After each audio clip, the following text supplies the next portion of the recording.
Hello there, History 131. This is going to be going over your syllabus, hitting some of those main points before we have our first meeting this afternoon. So, as you can see, we're on the Blackboard page right now. This is the announcements page where it's going to land. You guys have seen your welcome video. So, as mentioned in the welcome announcement, mentioned in the welcome announcement is where to find the syllabus, which is, as I mentioned, in this course information section. And there is the syllabus and general policies, and there's the syllabus. And as you can see, the video that you clicked on to watch isn't there yet because I'm making it right now. Alright, so here is the syllabus. Let's go over some of the highlights here. So our class is what JCC is referring to as a polysynchronous course, which means that some of you are in section SO1, which means you are logging in via Blackboard Collaborate and doing this class as a synchronous online course. You won't come into a classroom for our meetings. Then we also have section DO1 here. Section DO1 students are going to be coming into the classroom in the library building, room E212, for our class meetings. We are all going to meet, whether SO1 or DO1. We're all going to be in Blackboard Collaborate, whether you're physically in front of me or at home or somewhere else on your computer. We're going to be together on Tuesdays and Thursdays from 12:30 to 1:43 in the afternoon. The last day to drop this course without a grade penalty is March 26th, 2021. And I apologize if you can hear my 7-year-old in the background. She's doing virtual first grade. And I'm trying to get these videos recorded so that you all can have all of this important information. Alrighty, so a little bit about me. Amanda Zakanis, that's me. My father still can't pronounce my last name, and I've been married for about 7.5 years now. So, Miss Z is fine. Most students use that. Amanda is fine as long as we're respectful with each other, because I'm probably going to be using your first names, right? So you can use my first name if you're comfortable with that, and as long as we're respectful of one another.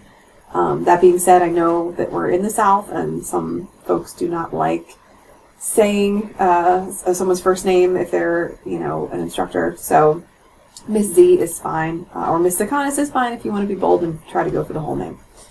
I will be holding virtual office hours via Microsoft Teams. You saw that in the welcome announcement this morning. Those office hours are going to be Tuesdays from 2 to 3:30 p.m. and Thursdays from 2 to 3 p.m. Again, they're via Microsoft Teams. The Blackboard tour video goes over exactly where all that stuff is. It was also mentioned in the welcome announcement.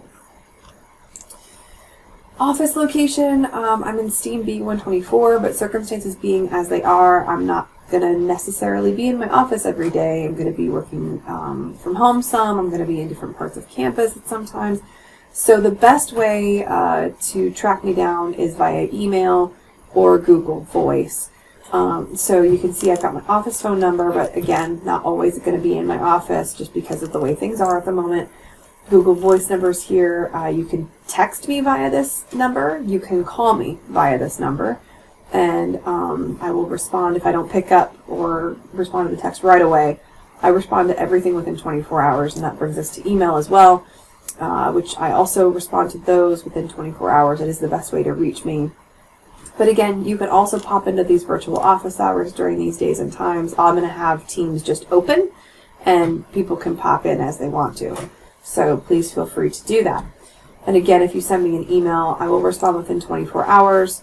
I have kids. I kind of have a life. I mean, not really, but I like to pretend that I do. So once I've finished for the day, I probably won't check my email again until the next morning, unless we have some sort of major assignment or something due, in which case I may check it in the evening. I may. But that's not a guarantee. So if you send me an email in the evening or late at night, probably won't hear back from me until the next morning.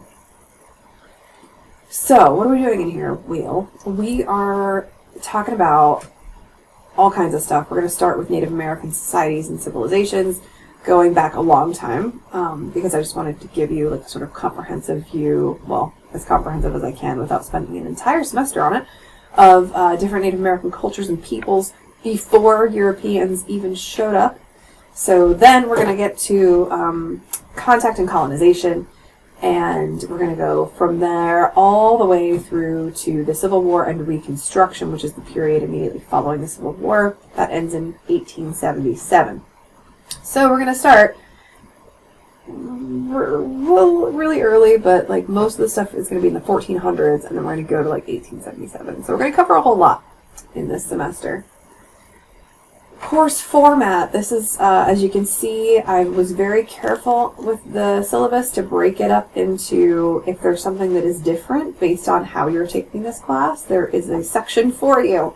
So for course format, section D01 students specifically mentions, like I said at the beginning of this video, that we are meeting in person on Tuesdays and Thursdays in the afternoon in the library, room E212. And then section S01 students, it's a synchronous online course. You will be logged in during those days and times via Blackboard Collaborate. The welcome announcement I sent out also has a video on accessing Blackboard Collaborate via our course shell. You'll go into that course room under the Blackboard, or under the collaboration tab, and that is how we will see you all twice a week.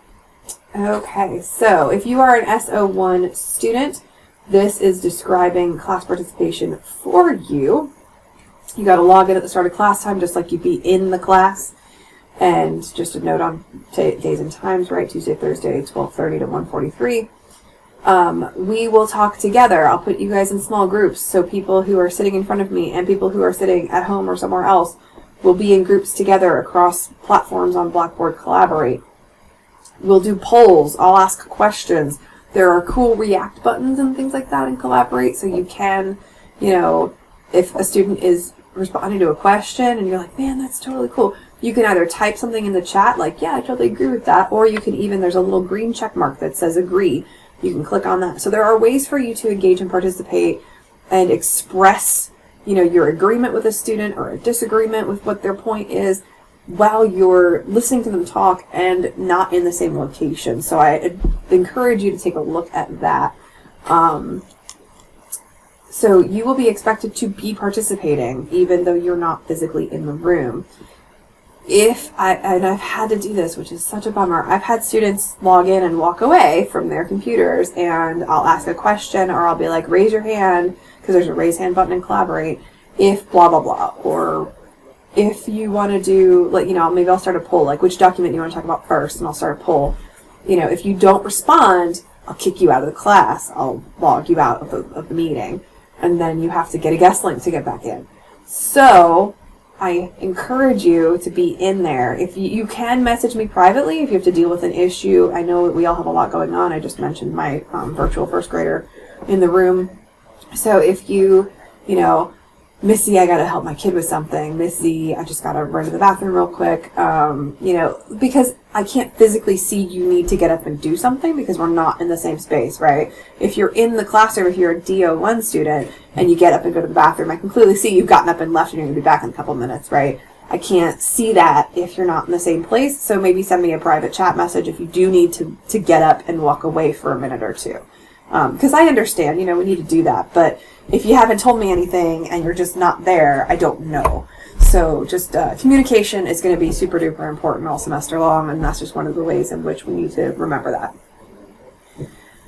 Okay, some student learning outcomes. When you're done with this class, do you like my game show voice? You will be able to write an argument-driven, evidence-based essay analyzing significant historical developments. You will use correct MLA formatting for in-text citations and works cited page. So you will write a paper in here. I'll get to that and more to that in just a minute. You'll learn to read, think, and write historically using primary source documents. Fun fact, and I'll talk about this probably on the first day too. Primary source documents and secondary source documents are the two big sources that we use in history. Primary source documents are first-hand accounts written by people who actually lived back then. So a speech from Frederick Douglass, or you know, a letter from John Smith, or a letter from, I'll just go for letters, Angelina Grimke, or a resolution in the Continental Congress. Those are all primary sources written by people who were living at the time. Okay, so we have a whole book, Voices of Freedom, which you can see down here.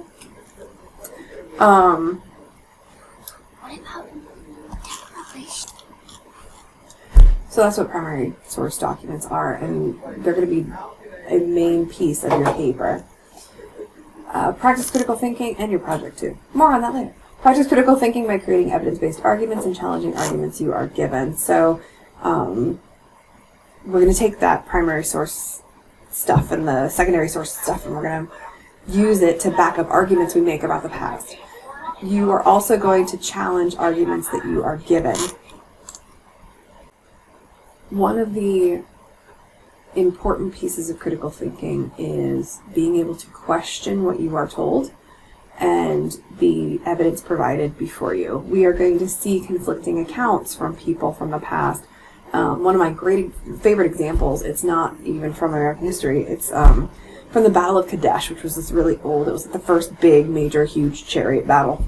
And it happened between the Egyptians and the Hittites, and the Egyptian account is like, Ramses was glorious and amazing and the Egyptians won, and the Hittite account is like, the Hittites won and it was awesome. And so, right, they can't both win. So in reality, it actually ended up being kind of a draw and nobody really won. But so one of the things that we'll learn about primary documents is that while they can certainly help us analyze the past and there is truth in a lot of it, we also need to think about the different motivations people have for writing what they write back then, right? So that is something we will think about as well in terms of critical thinking. Use and recognize the concepts of change, continuity, and contingency. And that is one of my favorites, the 3 C's, I call them. Change, obviously, things are different. Continuity, things stay the same. Contingency are these perfect, wonderful little moments in history where something could have gone one way and it went a totally different way. And there are some great examples of that. Because history is all about choices and the choices of individuals and groups and how they really shape events. And so people can make choices of all sorts, and there's no guarantee that someone's going to make a certain choice, right? So part of contingency is examining the different choices and looking at, moments of great uncertainty and unpredictability in history. And let's see, I'm not going to read every single one of these. Dun, dun, dun. Make academic arguments about history using reasons and evidence supporting those reasons that are appropriate to the field of study. That kind of ties into other stuff that we've already talked about. Historical interpretation, we talked about that a little bit. Consider questions of race, class, gender, sexuality, region, ethnicity, and culture to evaluate the continuing struggles for equality and access in America. We'll definitely learn a lot about that as we go. So we do have first day access through the JCC bookstore as a bundled package for these books. So all you need to do is click the links in the Blackboard shell. In weekly lessons, the books are there. They're also in that, books, ebooks and course materials tab. And if you click on them on the first day, you get first day access. It's all inclusive. You get access to Inquisitive and all that kind of stuff. You do get charged for that. But you click on it, this means you don't need a code or anything. You just click on it and boom, you create your account in Norton and you're done. Which is great because we are going to be using Inquisitive, so you will need that. So there will also be additional readings on Blackboard. I'm sure you saw, if you have, well, I guess you're watching this video so you can't open all the weekly lessons yet.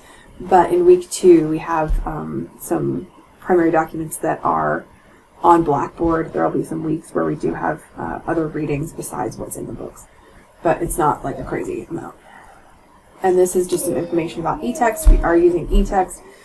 And we have first day access. You have to complete an opt-out form if you don't want to use first day eText. And you will still need a print copy of the book and a code for Inquisitive.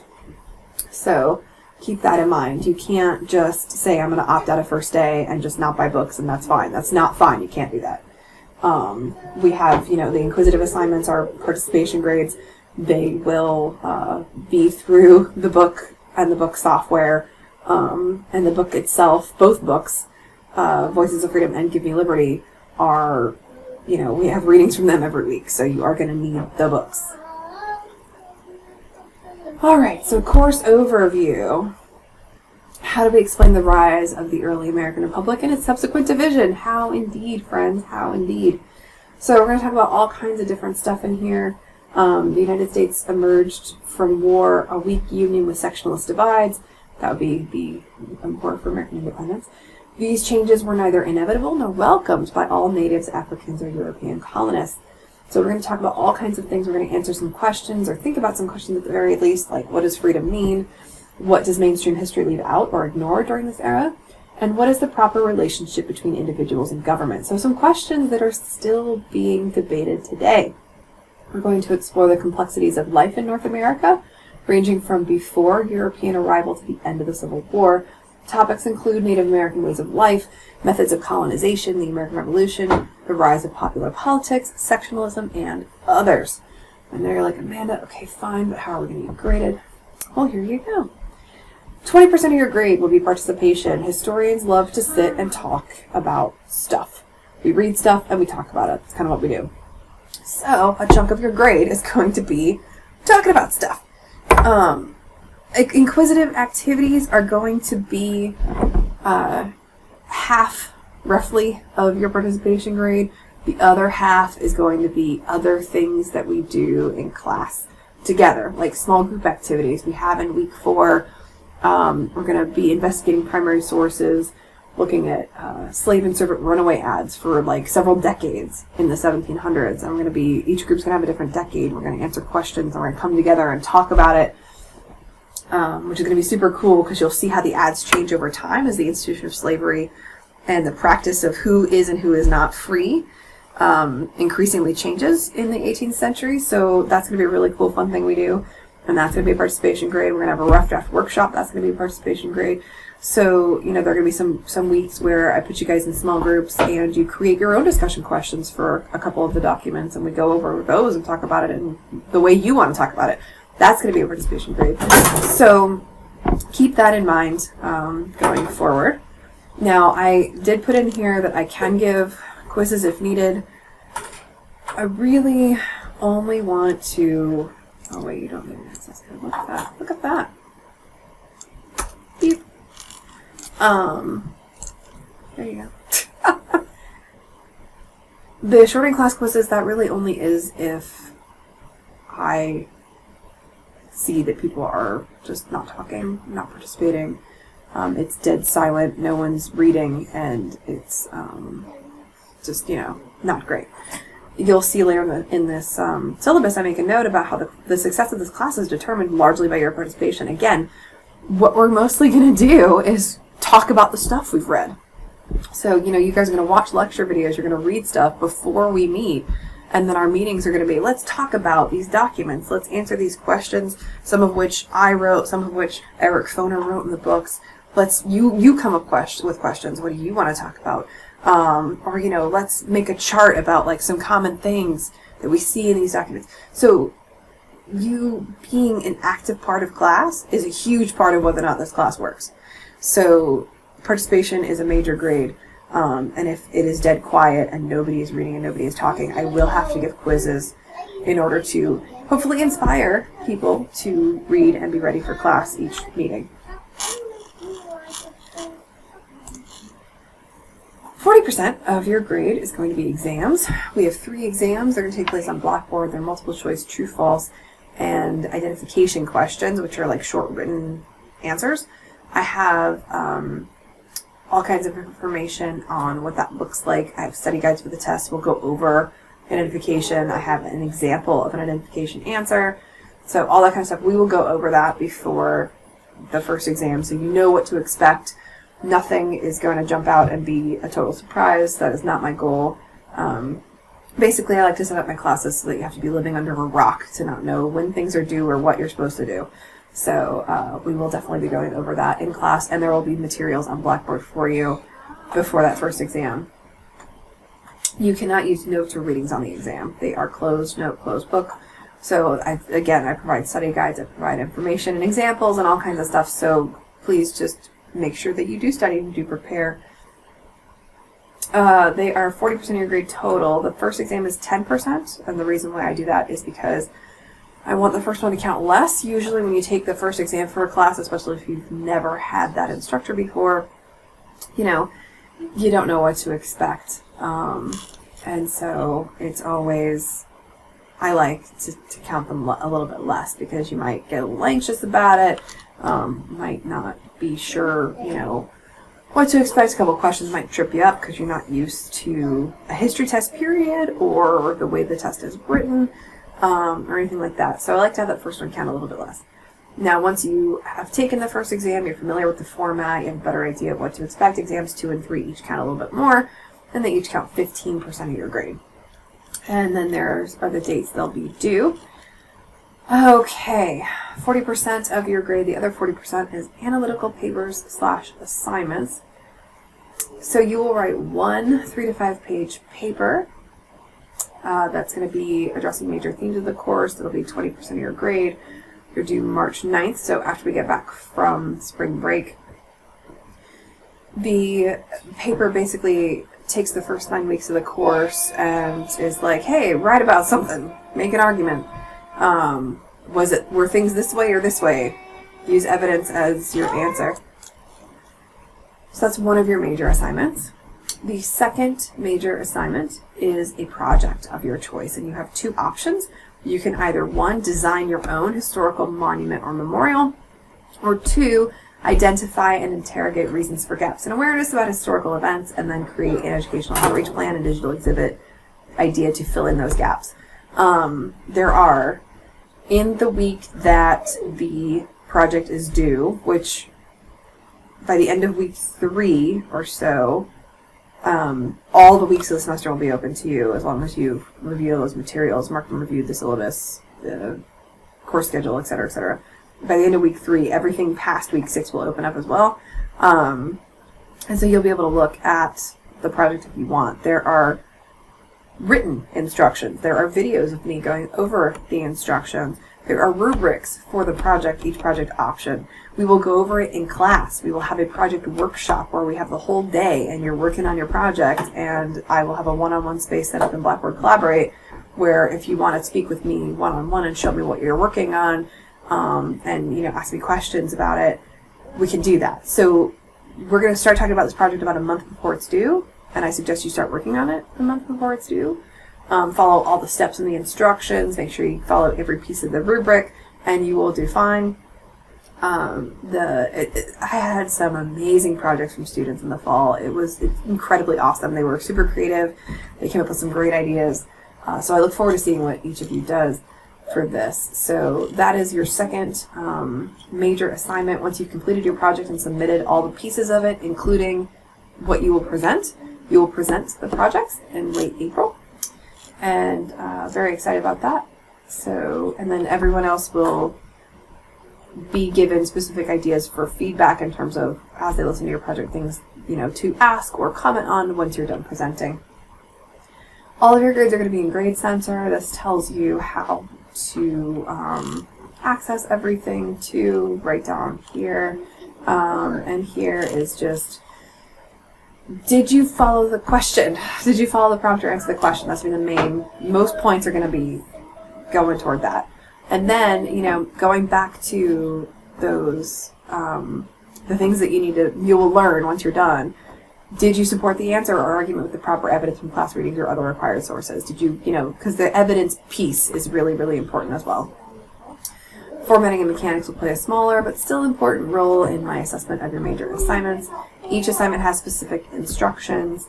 The paper is available, or will be available after week 3, under the week that it's due. It'll have the prompt, it'll have the specific grading criteria, it'll have the specific sources that you need to use. All that magical stuff will be in there. And of course, you can ask me questions about any of this stuff after you've reviewed those instructions. I will make every effort I can to return tests and papers within 2 weeks. And discussion boards, we won't have those, but those are anything that's a smaller assignment, like that primary source investigation where you're going to break into groups and talk about runaway slave and servant ads. Your written responses to those questions as a group will be within 1 week. I'll get those back to you. So all the smaller participation things that aren't graded instantly by the magical computer things. Will be back within a week as best I can. I will provide comments using feedback options in Blackboard. So feedback on, and again, this is like, there's some online stuff in here. Keep telling me to be quiet. I'm so sorry. Okay, so feedback on, that doesn't really apply to you. But this does. When reviewing grades in the My Grade section of Blackboard, you can click on any underlined hyperlinked grade to see more details about the grade. When I provide feedback for assignments, you will find them in this area. I will comment directly on exams to make sure you get detailed feedback. For papers, you'll have that feedback section that's mentioned here, but I will also comment directly on the papers as well. All right. Late work policy. Late work will not be accepted for full credit without a documented excuse. This includes things like a doctor's note, a death in the family, a medical emergency, things that are urgent or emergent, basically. So a documented excuse is going to be something that came up suddenly that you didn't know was coming, and that you can have documentation for. Major assignments like papers and projects must be turned in by the specified due date. Late submissions of major assignments will be deducted 5 points for each day. That is day, not class day, so every single day of the week that they are late. Tests can be made up with a documented excuse, but late test submissions will not be possible otherwise. In-class participation assignments cannot be made up because you weren't there, right? Now, if you have a documented excuse, I can exempt the grade, which means it doesn't hurt or help you. But again, that's a documented excuse kind of deal. No late work will be accepted once it has reached 10 days past due, even with a documented excuse. That is just because otherwise I would be just grading in perpetuity forever. And also I don't want you guys to get so far behind, you know, like, oh, I can turn this in 3 weeks late and then I can turn this in 2 weeks late, because then it's just going to pile up on you like crazy. So this is another area where communication is key. If something is going on, please contact me and let me know. I want to be in the loop. If you know you have something that qualifies as a documented excuse, right? I will work with you and I will give you extensions where I can. I will allow you to turn things in late for full credit depending on the situation. You know, we'll work out an extended date, all that good stuff. I understand that everyone has lives and families and things happen that we can never predict or expect. So please communicate with me if one of those situations happens to you, and we will figure it out, okay? I cannot stress that enough. Communicate with me if you have a situation, an urgent or emergent situation, and we will do the best we can to figure it out together, okay? Writing requirements. History has particular requirements. We will all write stuff in here, so evidence must be cited to the original source. With few exceptions, your arguments in this class will come from assigned readings. So, that internet sources bit refers to things like Wikipedia. Bleh. Wikipedia can be a good jumping off point. If you scroll down to references, you can find actual good sources for things, but never, ever, ever, ever use Wikipedia as a source. Ugh. And always cite your evidence. The writing tips sheet in the Getting Started folder has all of the information you need on not only ways to strengthen your writing and make sure you do historical writing well, but there's a notation section on how to cite both as your in-text citations and in your works cited. So that information has already been provided for you. We'll use parenthetical citations for everything for MLA. There's a short MLA video, and then there's also a citation builder that you can use through NC Library. There's one extra credit opportunity right now. And that is on Blackboard. Again, by week 3, when the rest of the class opens up, you'll be able to see it. Grade point day. Check your email. If you want me to check my email every day, you should probably check your email every day too, right? Like, what if I'm like, oh, that test that was due on Sunday, we didn't get to blah, blah, blah, so don't worry about it till Wednesday. And you're like busting tail to get that test done on Sunday. And then you check the email later and you're like, man. So, you know, things like that, don't let that happen to you. Check your email, I would say, every day would be good. Like, once every 24 hours would be a good thing to do. Blackboard will sometimes eat student test submissions, or you click outside the window and the test is like, thanks for submitting it. You're like, oh God, I only answered 3 questions. Contact me if that happens to you, because again, I'll be checking my email. Or if it happens to you and you don't realize it, and I'm like, hey, you have 6 points as your exam grade. Did you mean to do this?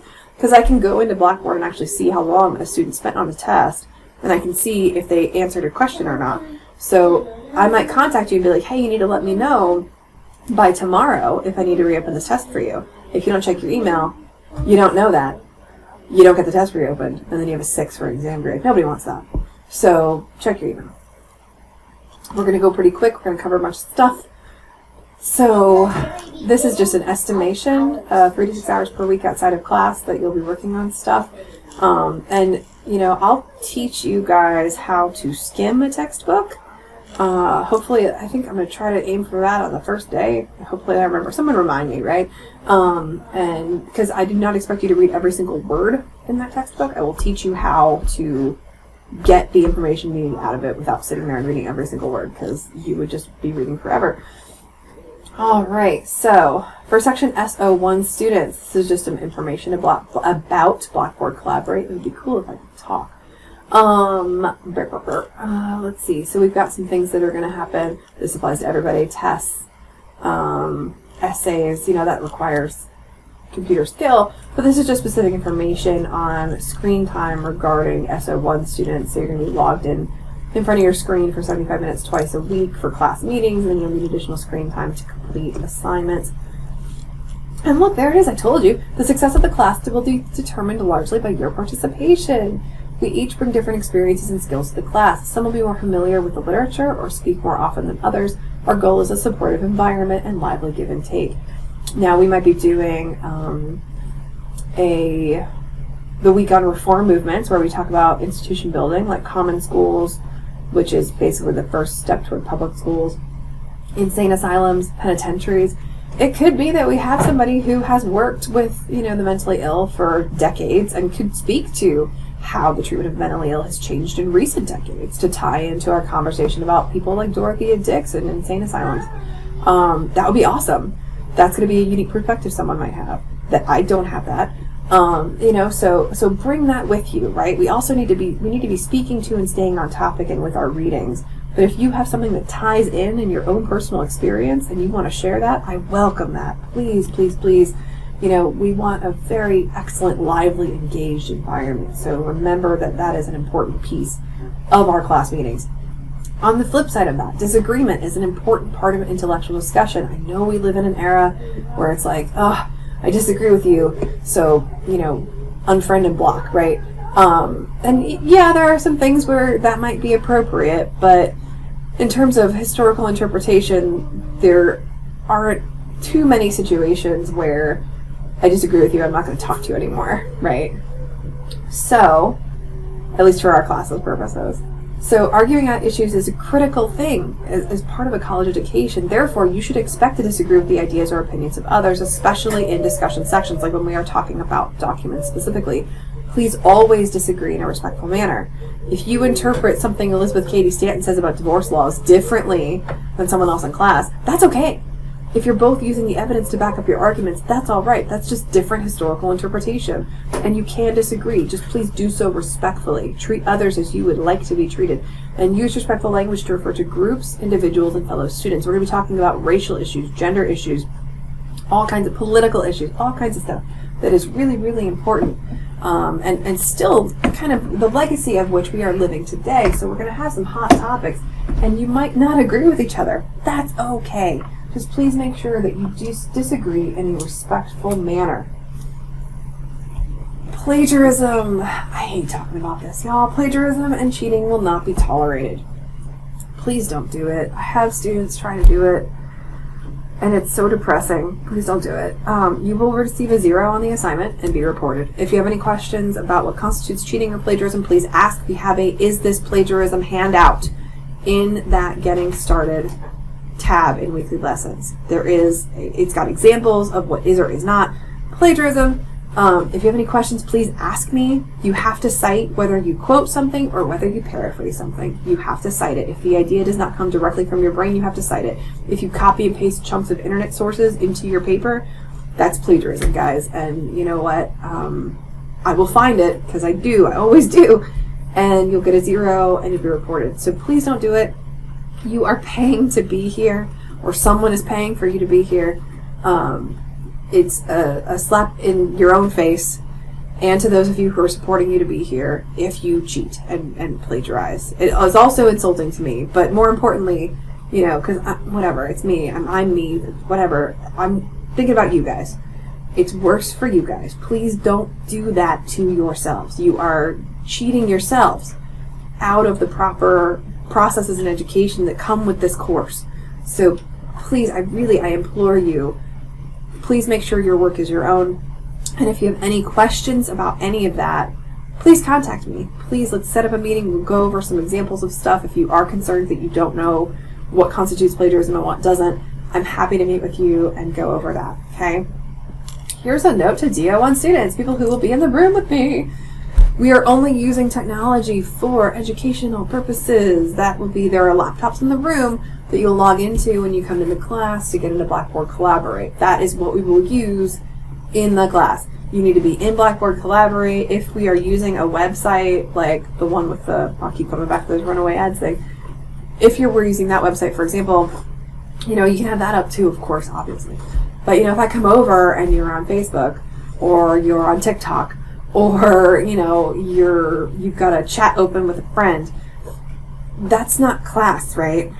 And again, the success of the class depends on your participation. So if you're off doing something else on the computer and not participating in class, it is detrimental to the class, to everyone in the room with you and everyone at home on Blackboard Collaborate with you. So please don't do that. Now, if there is an urgent or emergent situation, like, you know, you're like, Missy, you know, my sister's having surgery. I'm using that example because my sister's having surgery in 2 days. My sister's having surgery and my mom is going to call from the hospital. And I just want to have my phone on my desk next to me. I may have to step out and take the call. Sure. No problem. You just got to let me know before class starts. That's all. And I'm totally cool with that. So if there are exceptions to that, but you got to communicate with me. Again, communication is key. So you will be marked absent for the day if I catch you using the machine for something other than class. And you'll get a 0 participation grade for the day. So please don't do that. Again, you know, if you have your phone on your desk, if you're expecting an important call, something's urgent or something's happening, your kid is sick, and your partner or your sister or your aunt or your mom or your grandma is picking them up from daycare or something, and you need to make sure that you've got your phone out in case there's an issue and you got to go, that's okay too. Again, communicate with me. Let me know what's going on. Mask policy for Section DO1 students. This applies to me as well because I will be in the room with you. In accordance with the Department of Health and Human Services and the Centers for Disease Control and Prevention, masks will be required for all students in a seated course. In order to be admitted to the class and remain during the entire period, a mask must be worn. If you need to cough, sneeze, or clear your throat, that is okay. Be sure to do so into your mask. Your mask should be washed and rotated regularly. I have, I think, like 8 or 9 masks now, and I just wash them and rotate them. So please, you have to wear a mask. I know I've heard this saying across campus, no mask, no class. If you don't have a mask and you're not wearing it properly, that means over your nose and your mouth, so your mouth and your nose, over your whole lower half of your face. If you are not doing that, you cannot come into class, you cannot stay in class. I will have to ask you to leave. If you are not wearing a mask and you refuse to leave, I will call campus security. Again, this is an important policy right now for JCC. We all must do our part to follow that policy. If you have any questions, please let me know. Attendance. And again, it's broken up into sections, right? Because your attendance is going to be different whether you're in the room with me or whether you're at home. So, to remain officially enrolled in the course, all students must enter class prior to the 10% census date, which is the date set by reporting purposes. I think our date is January 19th. I'll send out an announcement reminder, but you have to show up or complete something in the class. So we have an enrollment verification that you have to mark reviewed. We have the syllabus and course schedule and things to mark review. You have to do something in the class by that date or you get dropped from the class. Showing up is probably the best thing to do, I would imagine, because, then you won't fall behind at the beginning of the semester. So I would say that's probably the best thing. SO1 students, same dealio. Showing up in Blackboard Collaborate counts as attending the class before that census date. Doing things in the course, marking things reviewed. All that stuff counts as being present before that census date. Again, if you don't show up or do anything in the class by January, I believe it's January 19th, you will be dropped from the class and removed. You cannot get back in if you haven't attended. Like, I literally can't reinstate you. It's against JCC policy. I've had that happen to a couple of students. It is a bummer. So please make sure you're doing something in the class if you want to stay in the class. For all students, you can miss up to 2 weeks of class. I do not recommend that because I already told you we're going to be talking about over 400 years of stuff. I mean, I wouldn't recommend missing 2 weeks. Now, some things happen, right? You get sick, something happens.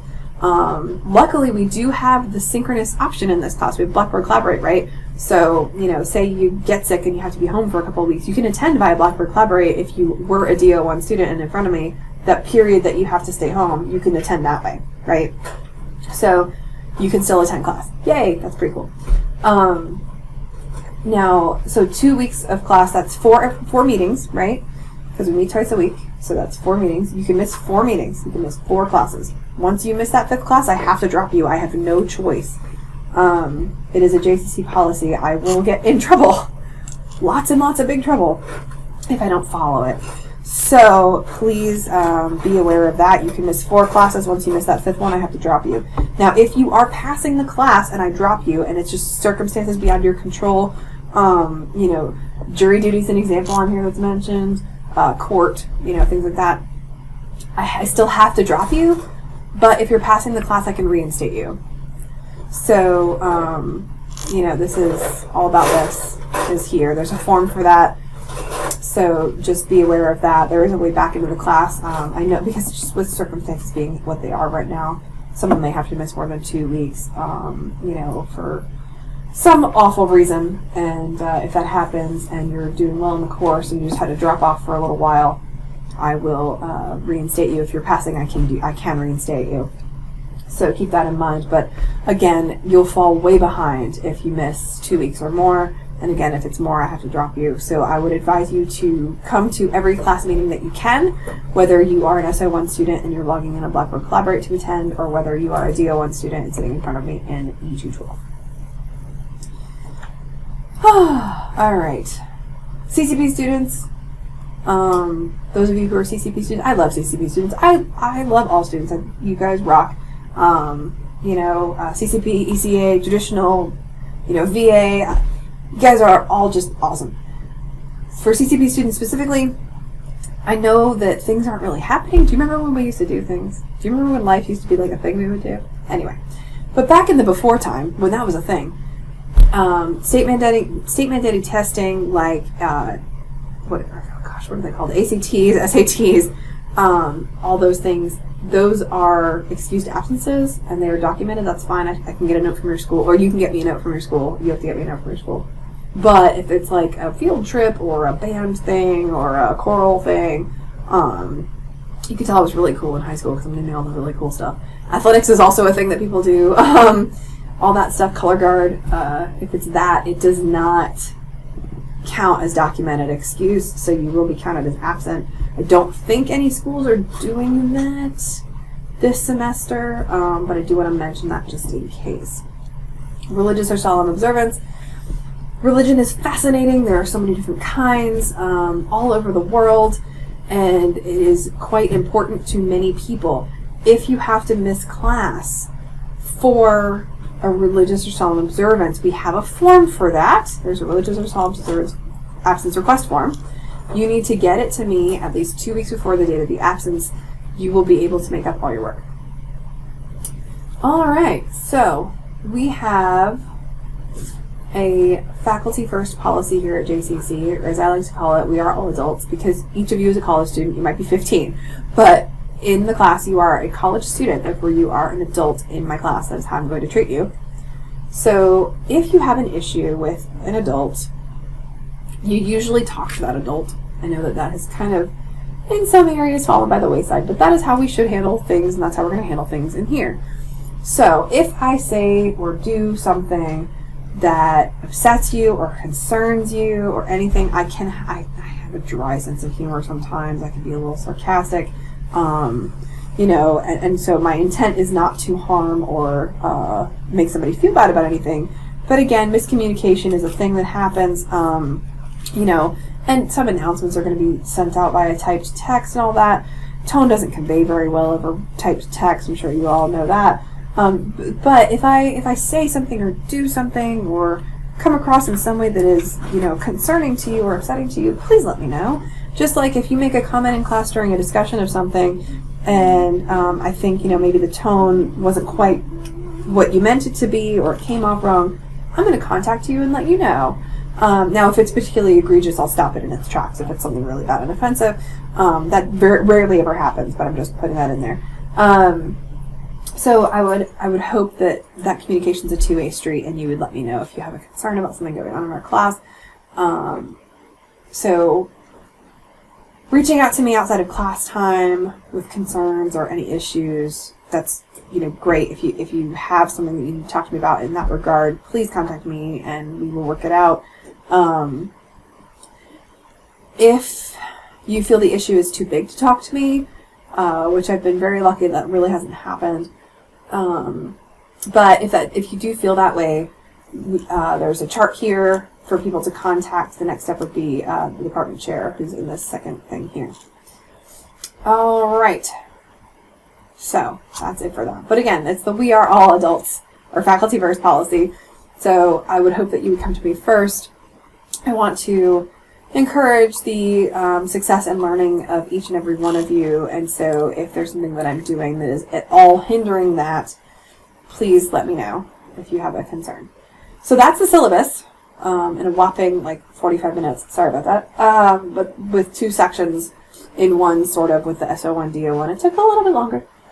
So please make sure you mark everything reviewed, the syllabus and the video, and the syllabus and general policies folder, the Blackboard tour. I don't think you don't have to mark that reviewed, but the course calendar, the reading breakdown, you do need to mark reviewed. So make sure you go over everything, mark it reviewed once you've gone over it, and then all the course stuff through the first 6 weeks will open up for you. You'll be able to see all that and start working. And I very much look forward to seeing you all on the first day of class, which hopefully is today. Hopefully you're looking at this on the first day of class, Thursday, January 7th at 12:30 in the afternoon. And again, once you've gone over everything, please feel free to ask me questions. You can ask me questions in the first day of class even, because we're going to see each other before too long here in a little bit. So please reach out to me if you have any questions. I look forward to a great semester with each of you.